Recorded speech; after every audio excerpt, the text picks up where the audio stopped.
ProLock is very noisy in terms of how much data it creates, or how much CPU process it takes up, how much network, well, there's not that much network in this case, but how much I/O and input-output it requires against targeted drives. If it sees networked drives, there will be network traffic. These would be things that if there was somebody monitoring them closely, would be shut down.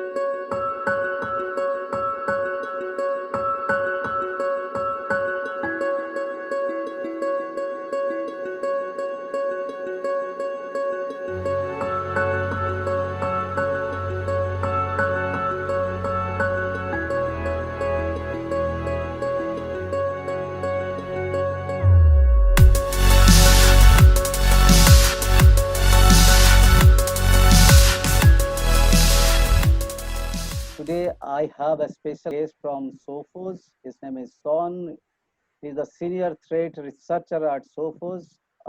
Previously, Mr. Gallagher was IT and National Security Editor at Ars Technica, where he focused on information security and digital privacy issues, cybercrime, cyber espionage, cyber warfare. He has been security researcher, technology journalist, and information technology practitioner for over 20 years. Son, warm welcome to CIOTV.live. Thank you, Sanjay.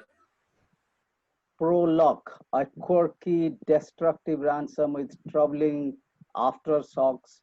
What does it mean to the industry, Son? Well, ProLock is the latest evolution of a type of ransomware that emerged late last year. It is one of many that use a common method of penetrating into companies and spreading itself and encrypting essential information. It's not the most aggressive ransomware that's out there. It requires human interaction to make it spread, but we're seeing more and more of these types of ransomware where both individual actors who develop it and also affiliate groups that use work from a ransomware developer use common vulnerabilities in corporate and organizational networks to get in and to explore and then drop ransomware, perhaps as a last way of making money off of their access to the network. So it's part of it's also part of a trend of ransomware operators threatening companies to expose their data if they do not pay the extortion requested from them.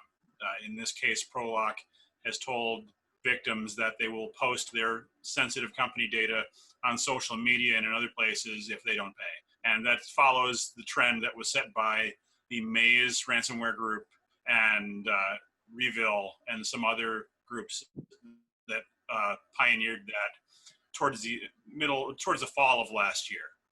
How does this particular ransomware stand vis-a-vis its predecessors or family members and against the most notorious Wannacry?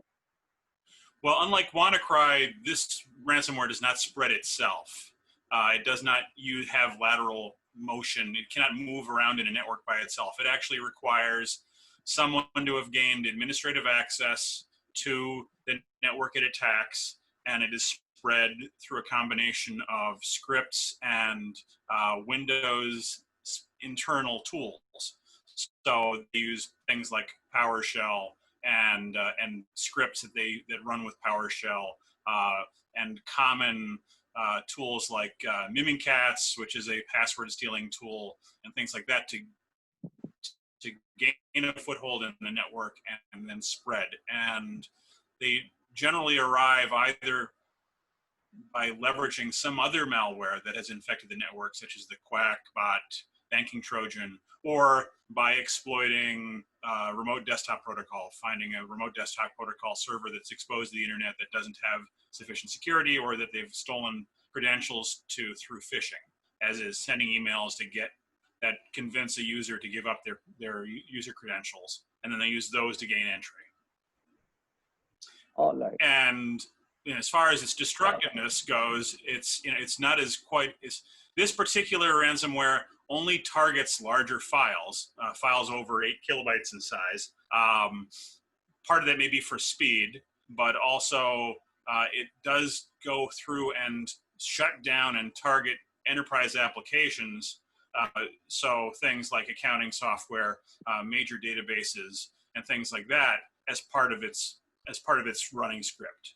So it can do quite a bit of damage. It's not necessarily as bad as Wannacry in that it doesn't move around on its own. But the fact that people have managed to gain access to your network, Wannacry was intentionally destructive. This is a criminal activity where they're set at getting money from you to get your data back. But they do go after very high value data. Have you seen any kind of ProLock attacks so far on major accounts, major companies? There have been, there were several large companies in Europe that were attacked with it early on. We continue to see occasional detections of ProLock in our customer base.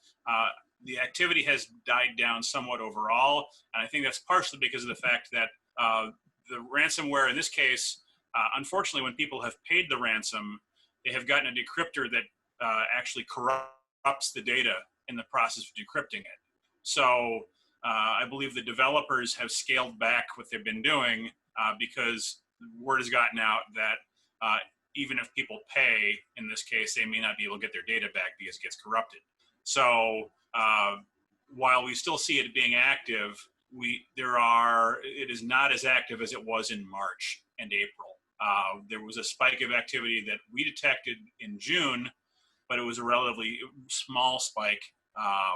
And there were detections as recently as the beginning of this month that I saw. But we're not seeing this as being as active as some of the other ransomware operations, such as Dharma. But there's a group specifically in Russia that's operating out at a much higher tempo. Most of these do come out of Eastern Europe or Russia. However, Dharma and some of the other ones we're looking at are affiliate run, and they have users that are much broader based that come from a much larger population.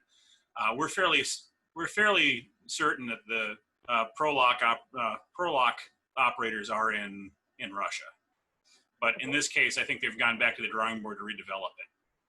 Okay, does it have any connection between botnets and this kind of ransomwares? Yes, because in some cases we've seen botnets used as a way of distributing the ransomware. So, for example, Quackbot, which was originally a banking Trojan, has been used as a delivery method for this particular ransomware. We see botnet operators acting as malware as a service providers to many of these ransomware operators. It'll be a way for them to make money off of the compromises they've already established. So one of the ways that this particular ransomware has been used is using Quackbot's access to a system. They actually have run scripts through Quackbot to install the ransomware and install ProLock, and then push it out across the network. And that's one of the concerns about botnet Trojans, is that they can be used in multiple ways. They aren't just a compromise of one PC. They can be used as a foothold on a network to spread other malware and to gain access for other purposes. So any particular malware that gets dropped on your computer, things like TrickBot, which is now sort of being kicked back up again, other types of malware are commonly used as a means of gaining entry to drop ransomware. And that's something we're keeping a close eye on. So you have been researching, you have been observing the cyber movements, on a global scale. What is the kind of assessment of the cyber security trend so far? So I think the biggest thing we're seeing is that, since over the past year, ransomware has really growing as a method of attack, and also it's shifted away from being something that is opportunistic, as in somebody sending out a big swath of malicious emails to many, many addresses, and it's become much more focused, tending to target companies based on either gathering of information in advance, based on things like LinkedIn and things like that, and targeting specific people within the company with emails through spear phishing or phishing attacks, and also by scanning the network, scanning the internet as a whole, looking for vulnerable systems. So these attacks are directed at known vulnerable systems or known vulnerabilities, and generally speaking, the best way to defend against them is to limit the visibility of those vulnerabilities, or to mitigate those vulnerabilities that face the internet. Unfortunately, there are many, many systems that exist within enterprises that people are not aware of because of having been purchased and installed and maybe come out of maintenance and things like that, that are in places within the network that people don't realize are exposed to the internet. And those becoming more and more easily targeted by these types of actors. We're also seeing, along with the worldwide pandemic, we're seeing a lot more fraud and people targeting companies that are concerned about COVID-19 and coronavirus, using that concern and fear to be able to establish both do fraudulent transactions, but also to drop malware. And we've seen a number of cases where companies have used, or victims have been hit by emails that pose as a company email, either through something like business email compromise or simply through spoofing. And that information is in fact a dropper for malware that gets onto those systems. Sometimes a remote administration tool, or a RAT as we could call them, or some other form of info stealers, malware that can steal passwords and things like that. And then there's just, general, as I said, general fraud. People using things like advanced transfer fraud and trying to get banking information and convincing people to send emergency in quotes transactions for payment to a vendor that doesn't exist by wire, by targeting people within financial organizations within the companies. So that's kind of the tenor of things. And as I said earlier, in the ransomware community, the idea of taking data, stealing data, and using that as a leverage for extortion has become a general tactic. It used to be limited to a few gangs operating ransomware. Now it's everywhere. And so information theft has become a tool, not just for people doing corporate espionage or trying to get financial transaction data to steal credit card data and things like that. It's also become a tool for going after companies with extortion attempts and backed up by this ransomware type attack. Okay. As per your assessment, this particular ransomware, does it have any modus operandi? Does it have any target audience that it should be attacking, or it is like other ransomware family members? They can attack any organization where the money trail happens. Well, most of the targets we've learned of have been, they fall into three groups. There's government organizations have been targeted, primarily because they're public organizations. They have a tendency to have to do something, especially smaller government agencies. They're paying because they have the resources to do it, and also because it's public and there's public accountability, they have to respond to it. Healthcare organizations continue to be targeted, including by this ransomware, which some ransomware organizations have said they would not target healthcare organizations during the pandemic, but they have, and they continue to. And then they still go after fairly large companies. And as we've seen with the attack on Garmin this past week, it was very large ransom demanded, but they were able to bring down Garmin's operations for several days. That wasn't this particular malware, but it was definitely, it was another group, Wasted Locker, I believe it was. And Wasted Locker is a group that is associated specifically with a group called Evil Corp in Russia. So this corporatization of ransomware operations is concerning, because these organizations can operate without fear of prosecution in the Confederation of States, the former Soviet Union, and as long as they don't attack Russian targets, they have no fear of prosecution. So we've seen this sort of corporatization of cybercrime happen there, and I think that's going to continue. I think it's going to become more difficult to fight because of the fact that these folks learn so much from each attack they do. All right, to your reckoning, this time particularly, COVID-19, we are going through, every country is suffering, every organization is suffering.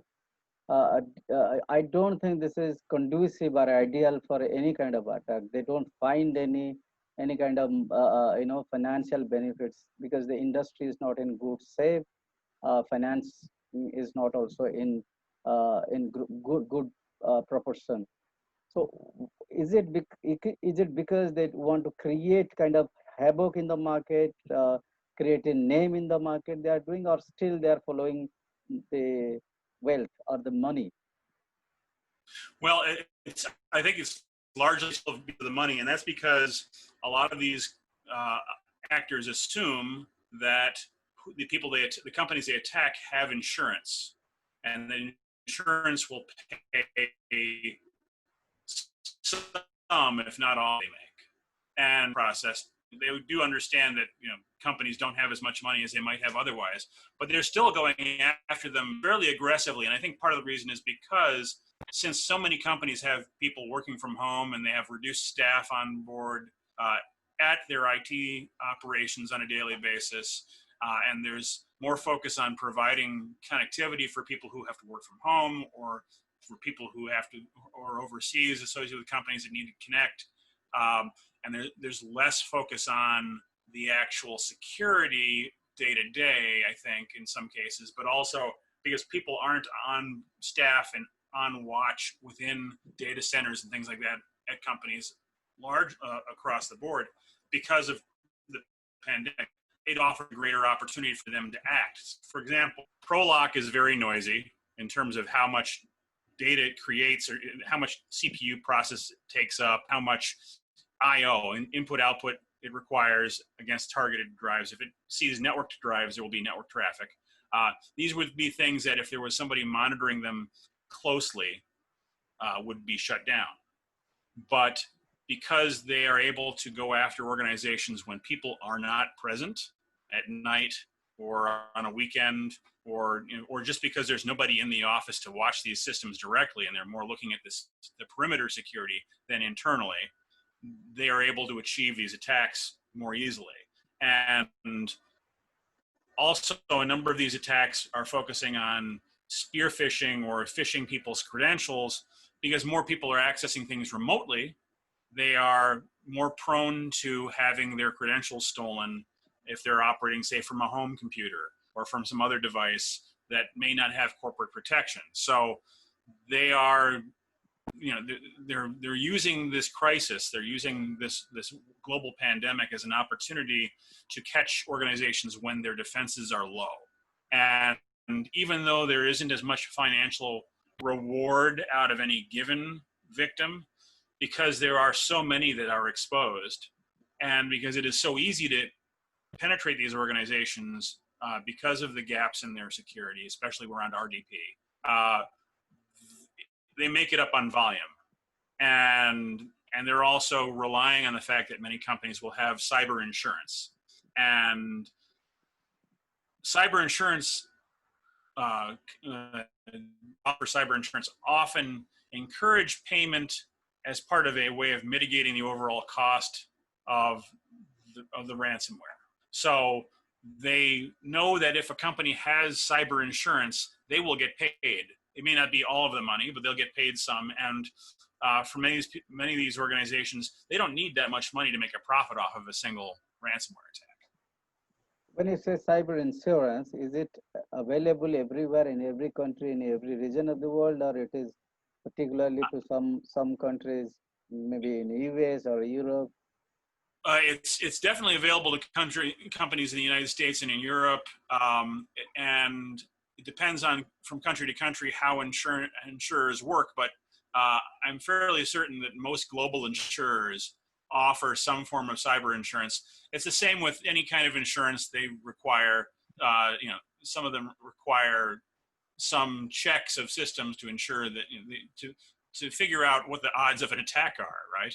But the thing with cyber insurance is that it doesn't prevent the attack, and it certainly doesn't necessarily prevent cost from the attack. It only limits the cost from the attack to the victim, and it doesn't eliminate the fact that you're going to be down for a few days, or maybe even longer than that, depending upon the extent of the attack. What are the other kinds of security threats or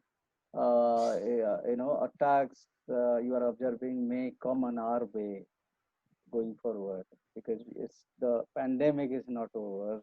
People can see it's a big right. Well, as I said earlier, we're seeing a lot of fraud. But as far as specific cyber attacks go, seeing a number of different types of malware as a service attacks that are targeting broadly organizations where they can, in India and throughout Central and Southeast Asia, we're seeing a lot of these malware attacks focused on companies that are in infrastructure businesses and things like that, where they're just trying to get access. We've been tracking one threat group in particular, one that we call Eradicate, that has been using rats, remote access, remote administration tools, and other info stealers to get into companies and try to steal data, generally by sending emails with links in them or things like that that drop malware onto networks. We have seen some shifts there in terms of tactics. They were using cloud services for a little while, and now they've gone back to using sort of these email droppers. But we're also seeing business email compromise as a specific target as well, because honestly, with everybody relying so much more heavily on email when they're not during this crisis, when they're not in the office, email is the easiest way to gain entry into a company. So that continues to be a problem. We are seeing more and more what we call potentially unwanted application attacks. So things like bundled software targeting consumers, but that has a carryover effect, especially during this crisis, because people are using their personal devices to access corporate systems. And we are and also seeing more attacks on Macs, specifically in that space. But on the whole, ransomware continues to be the biggest threat we see on a daily basis in terms of what does the most damage to corporate customers. Are you of opinion, because you gave you referred India and South Asia, are you of opinion that Middle East and Africa are a little bit safer, immune from the attacks, having better defense system? I don't think so. I think partially it's because people go after where the money is. And we have seen a lot of attacks on Middle Eastern organizations. Customers throughout the Gulf region have been attacked with various types of malware. Companies in Europe, there have been some attacks in Africa that we've spotted, but again, we're limited in knowing based on what our customer base is, right? And so we know from where we have seen those attacks that we can project that more widely. But I don't think any particular area has a better set of defenses. I think the places that don't get hit tend to be the countries that harbor these people, or where they live, and the fact that they allow them to operate without criminal prosecution. This is a question about businesses. What the businesses need to do to enhance their immunity? So the first most substantial thing they can do is to do an assessment of their company's exposure to the internet in terms of services like remote desktop protocol and other remote access services, and use things like two-factor authentication and VPNs to protect those services. So if you use a virtual private network and you have two-factor authentication and you need to use that to gain access to a remote desktop protocol, for example, that puts another layer of defense on those services, even if they may be fundamentally vulnerable. By putting them behind a virtual private network, you reduce the possibility that somebody will scan them and be able to attack them. It also ensures with two-factor authentication that if someone has stolen credentials, they aren't able to go further into the network. The other part of it is simply making sure that you have some sort of defense on both desktop devices and servers for malware, for common malware, because as I said, a lot of these things use common malware to get into the network. And if you have a good endpoint protection and you have screening at the edge of the network as well to look for new malware entering your environment,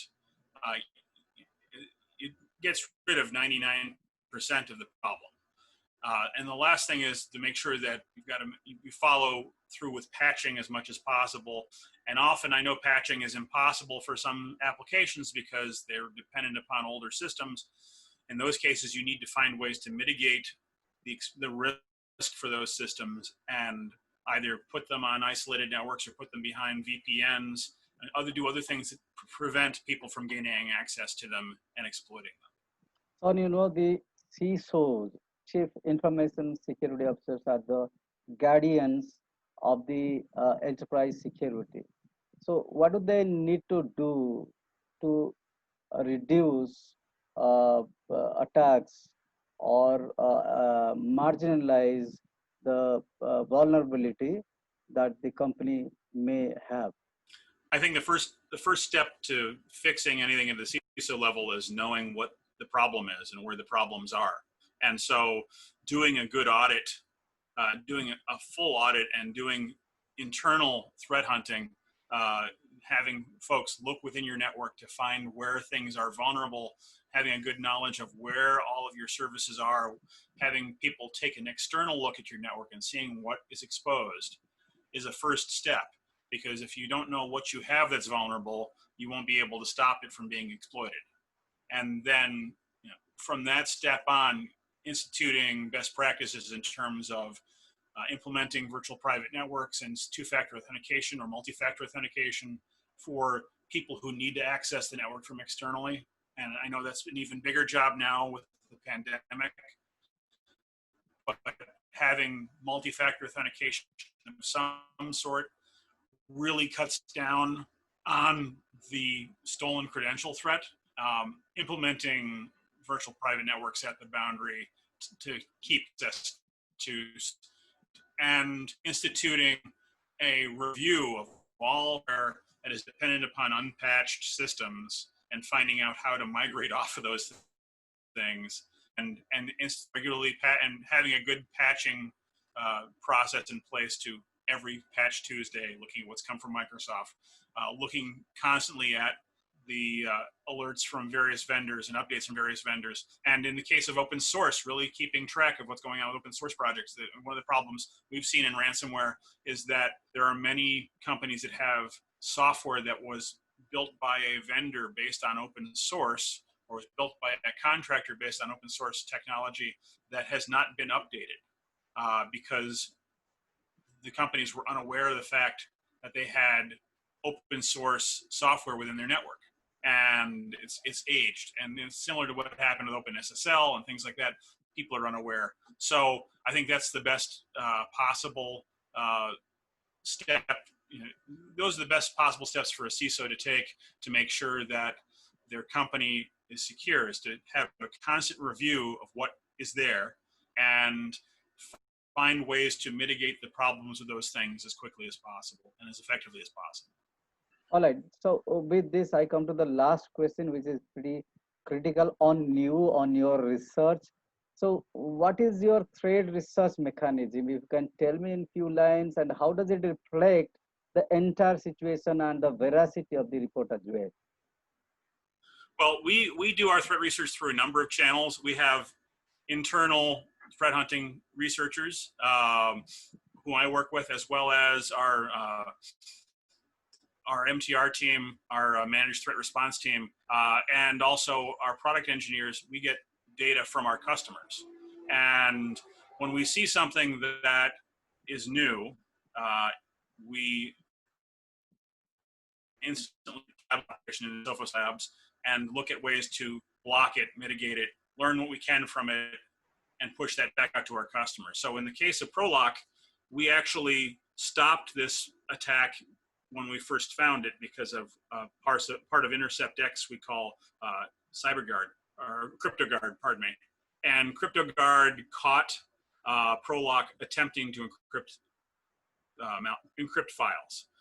And when that happened, we were able to get a hold of the malware and bring it back in for analysis within a day, and quickly added to our defenses for it. So I'm at the tail end of the process. I worked with some reversing experts on our labs team, and with folks in our dynamic assessment team to look at this code. And in fact, the first people to work with it were people on our managed threat response team, because they were the first ones to see it when a customer had an incident. And they were able to identify pretty quickly what it was. My research back in the labs is follow-up.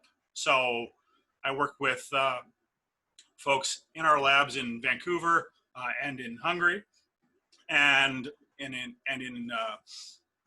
Abingdon in the UK, and we looked at how the code works and all of its patterns, and I was able to get more data by doing some more open source research, pardon me. So in any case, I mean, we are constantly pulling in new threats as they emerge, even if we block them, from the folks we have in the field working with our customers, and from our telemetry data from our software and from our firewalls. So that's how we focus our kill chain in terms of bringing new things in and locking them. I think, Son, thank you very much. Nice talking to you. Thank you for sparing so much of your time, coming on board and speaking to me on CIOTV. Pleasure. Thank you. Thank you. It was a pleasure. Take care. Have a great day. Same to you. Stay safe. Thank you.